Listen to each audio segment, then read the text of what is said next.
मुख्यमंत्री माझी लाडकी बहीण योजनेचा लाभ घेत असलेल्या सर्व महिलांना ई-केवायसी करावयाची आहे आणि याच्याकरिता राज्य सरकारने योजनेत लाभ घेत असलेल्या महिलांना ई-केवायसी करण्याकरिता 2 महिन्याचा कालावधी दिलेला आहे।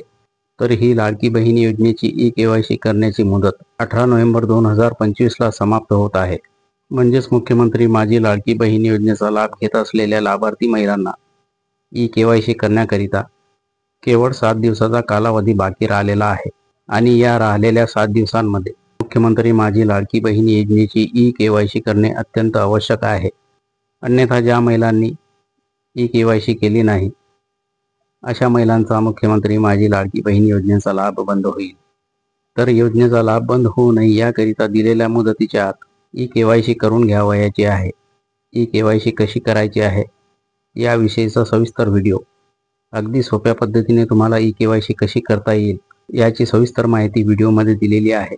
तो व्हिडिओ पाहिल्यानंतर अगदी सहज तुम्ही लाडकी बहीण योजनेची ई-केवायसी करू शकता।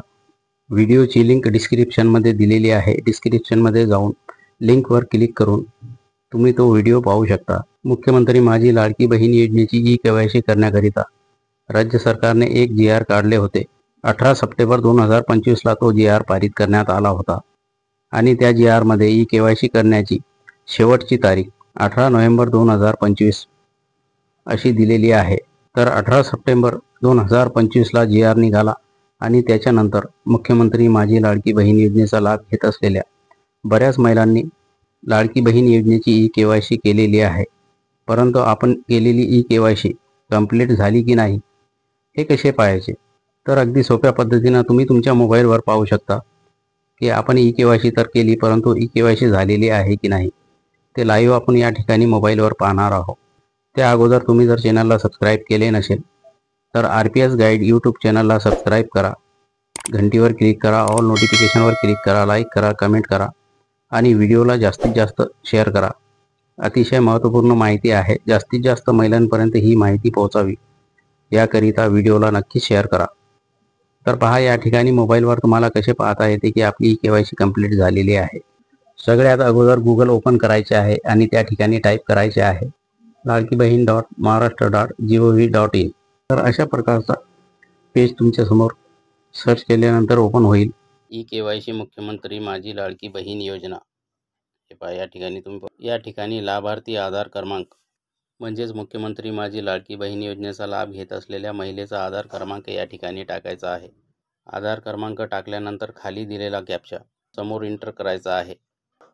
कॅप्चा भरत असताना चूक झाली तर आपली केवायसी झालेली आहे की नाही हे तुम्हाला पाहता येणार नाही, म्हणून दक्षतापूर्वक कॅप्चा या ठिकाणी भरून घ्यायचा आहे। त्याच्याच खाली दिलेला आहे आधार प्रमाणीकरण संमती। तर या ठिकाणी तुम्ही पाहू शकता काय लिहिलेलं आहे।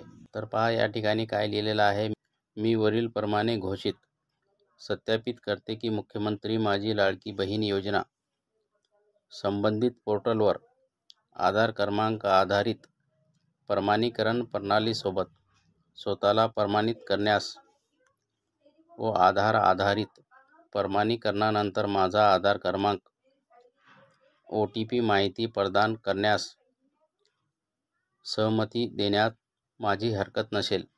मी हे देखील सहमत करते की मुख्यमंत्री माझी लाडकी बहीण योजना माझी ओळख पटवण्यासाठी व प्रमाणित करण्यासाठी माझ्या आधार क्रमांकाचा वापर करू शकतात असं या ठिकाणी लिहिलेलं आहे आणि खाली दिलेलं आहे मी सहमत आहे, मी सहमत नाही। तर मी सहमत आहे यावर तुम्हाला क्लिक करायचे आहे। मी सहमत आहे यावर टिक करून झाल्यानंतर OTP पाठवा या बटनावर क्लिक करायचे आहे। तर या बटनावर क्लिक करून द्यायचे आहे। याच्यानंतर पहा तुमच्यासमोर असा पेज ओपन होईल। आता पहा या ठिकाणी तुम्ही पाहू शकता या आधार क्रमांकाची ई-केवायसी प्रक्रिया पूर्ण झालेली आहे। तुम्ही ई-केवायसी केल्यानंतर कंप्लीट ई-केवायसी जर तुमची झालेली आहे तर अशा प्रकारे तुम्हाला तुमच्या मोबाईल स्क्रीनवर पाहायला मिळेल। असं जर तुम्हाला तुमच्या मोबाईलवर पाहायला मिळत नसेल तर तुम्ही जरी ई-केवायसी केलेली असली परंतु ती पूर्ण झालेली नाही, म्हणून आपण केलेली ई-केवायसी कंप्लीट झालेली आहे की नाही आपल्या मोबाईलवरून स्वतः आधार क्रमांक सबमिट करून आपल्याला पाहता येते। तर ही होती माहिती। अशीच यापुढे ही मुख्यमंत्री माझी लाडकी बहीण योजनेविषयी येणारी नवीन अपडेट तुम्हाला मिळत राहावी याकरिता RPS यूट्यूब गाईड चॅनलला सबस्क्राईब करा, घंटीवर क्लिक करा, ऑल नोटिफिकेशनवर क्लिक करा, लाईक करा, कमेंट करा आणि व्हिडिओला जास्तीत जास्त शेअर करा.